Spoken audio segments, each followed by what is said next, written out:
మనము ఎప్పుడు కూడా ఆంజనేయ స్వామి వారికి పూజ చేసే టైంలో మంగళవారం అయితే బాగుంటుంది, మంగళవారం స్వామివారికి పూజలు చేద్దాము అని అనుకుంటూ ఉంటాము. కానీ మంగళవారం ఎందుకు చేస్తామని ఎవరికైనా తెలుసా? మంగళవారము స్వామివారికి చాలా ప్రీతికైన వారము. ఆ రోజు విశేషంగా అంగారక గ్రహం యొక్క దోషములు తొలగడానికి, అంగారక గ్రహం అనగా కుజగ్రహము, కుజ దోషాలు ఏమైనా ఉన్నట్లయితే తొలగడానికి మనకు ఉత్తర భారతదేశంలో మాంగలిక్ అంటారు. మాంగలిక్ అంటే కుజ దోషం ఉన్నవాడు, లేకుంటే మాంగలికి అంటే అమ్మాయి కుజదోషం ఉన్నది.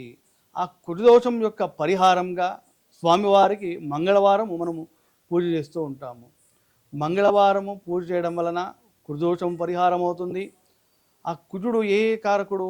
సంతానకారకుడు, దాంపత్యకారకుడు. దాంపత్యము సుఖంగా ఉండడానికి, దాంపత్యము సుఖమయంగా ఉండడానికి, భార్యాభర్తలు ఇరువురు కూడా పాలు నీళ్ళలా కలిసి ఉండడానికి మంగళవారం చేయాలి. సంతానము శీఘ్రంగా సంతానము కలగడానికి కూడా ఆ మంగళవారం రోజు చేయడం చాలా విశేషకరము, సర్వ మంగళప్రదంగా ఉంటుంది. కావున మంగళవారం రోజున ఆ ప్రసన్నాంజనేయ స్వామి వారికి, ఆంజనేయ స్వామి వారికి పూజ చేసుకుని ఆయన యొక్క ప్రసన్నతని మనం పొందుతాము.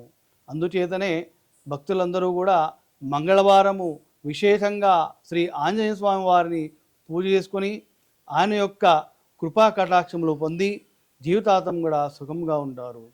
ఓం హం హను. తక్షశిల మీడియా ఛానల్ని సబ్స్క్రైబ్ చేయండి, లైక్ చేయండి, షేర్ చేయండి.